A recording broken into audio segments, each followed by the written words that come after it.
Hello everybody, my name's Hannah Johnson, and have you ever wanted a slimmer looking face, or even just wanted to learn how to contour and highlight? Well, in this demonstrative speech I'm going to teach you how to do this. We are going to talk about the tools and products you need, the 3 steps of contour and highlight, and how to get the most longevity out of your final product. So, the products you're going to need are... We're going to need a set face, which is what I have. Basically, that's just foundation with setted with your setting powder, and that's just about it. I have my eyebrows done and some mascara on, but that has nothing to do with what we're talking about today. So you're going to need translucent powder, or setting powder, which translucent is the best for this type of thing. And we're also going to need a beauty blender, which I have.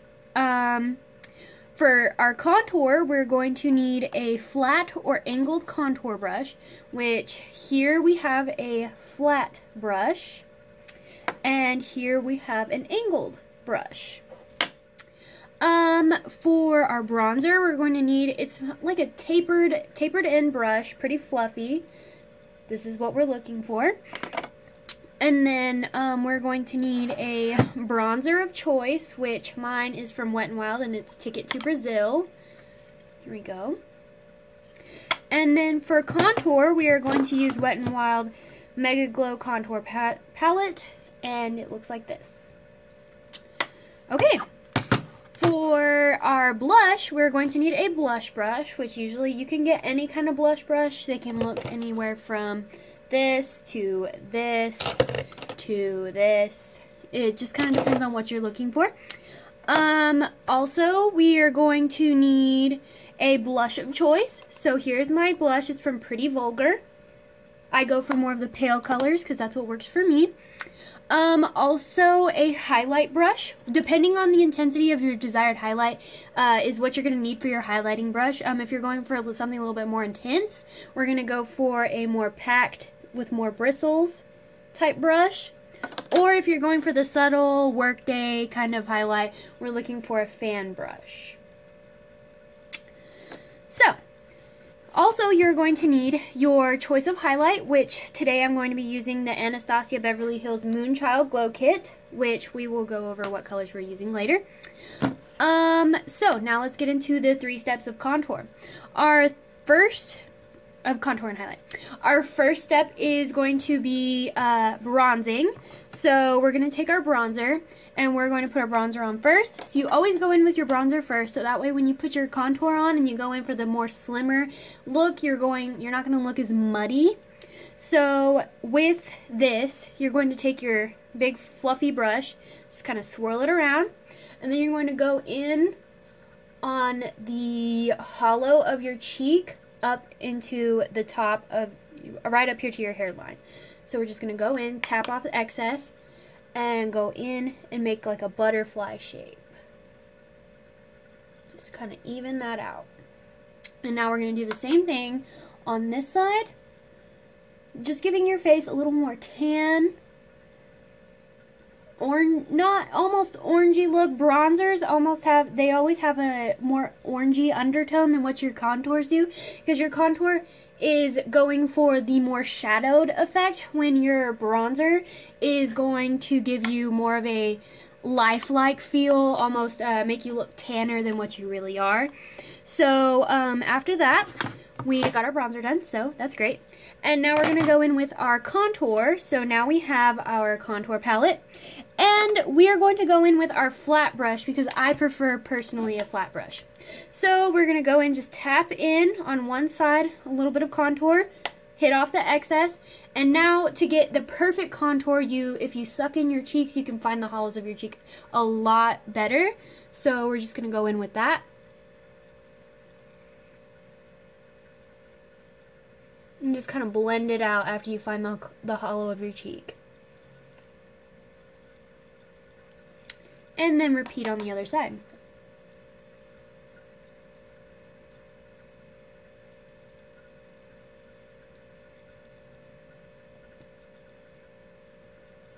The difference in between bronzer and contour when it comes to this is contour is a little bit more precise. You're going for a more precise application there. So that's why you want either the flat or the angled, so that way you go in with a little bit more precision.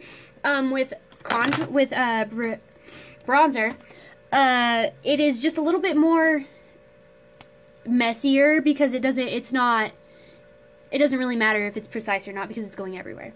So next we're gonna go in with our blush, and here is our blush brush. You're just gonna kind of swirl it around and just make sure you knock off that excess, and you're going to start with the apples of your cheek and brush back. So we're going to smile so you can see the apples of your cheek. You're going to hit the apple of your cheek and then just keep brushing back. And make sure your blush is evened out or you will look like a clown. So that's not what we want. And after you've got that blended out, you're just going to go back to the other side and get that all figured out.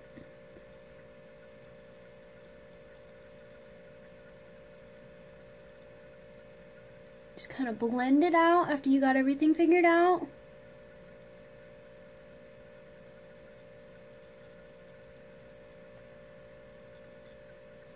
And if it's just a little bit too much for you, you can always take your beauty blender and just kind of blend it in,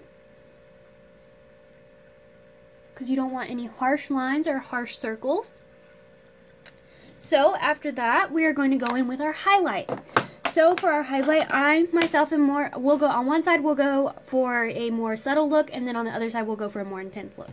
So for the more intense look, we're going to take the packed brush, and we're going to go in with the pink heart down here at the bottom. And you're just going to lightly tap it and kind of brush it in. Lightly tap and brush. You're going to just a little tap off, and then you're going to try to go for your cheekbones and then up the side. And you're going to repeat on the other side. No, we're not. We're doing lighter on the other side. So now you're going to take it down your the bridge of your nose, and just kind of give yourself a little dab on the top. Then you're going to go down your Cupid's bow and lightly on the chin. Once you've used the brush, you're going to take your finger and slightly draw over it. And you're going to go right over the eyebrow bone. Now we are going to take our fan brush and slightly go over pink heart, and a fan brush doesn't actually pick up that much product, so we're not going to get rid of the excess product.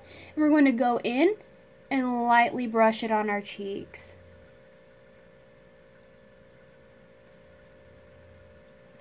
And now we are going to take it and do the same thing.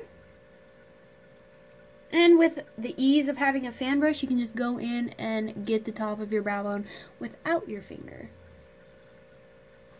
So, now that we have got that done, now we are going to talk about how to get the most longevity out of your products. First off, using quality products actually does last longer. Anastasia, I know, is a high-end product, but it actually does work extremely well. Pretty Vulgar is new to my makeup kit, so we're going to see how this one works out. But Wet n Wild contour and bronzer are very good. They last extremely long, so that's always great to use. And then we're going to go in with some setting spray, which setting spray is going to just set everything in, and it's going to make sure everything lasts a little bit longer. I'm going in with e.l.f. Makeup and Mist, Makeup and Set. So you just kind of spray that all over your face. And then after that, don't touch your face. Don't touch your face. It actually makes your makeup go away. So my video stopped recording, so we're going to do this in two parts. Anyways, we already went in with our setting spray, and we already said don't touch your face. Touching your face actually makes your product come off, and we don't want that. We want it to stay as long as possible because we have a whole day to get through. And finally, now that we've gone over the tools and products that you need, the 3 steps of contour and highlight, and how to get the most longevity out of your final product, we are going to talk, this is how we make an Instagram ready look with contour and highlight. Also remember that makeup is fluid, it's not cookie cutter, and do what works for you. love yourself with and without makeup. It's always about you, and it's about the creativity that you have with your makeup. So you guys have a nice day.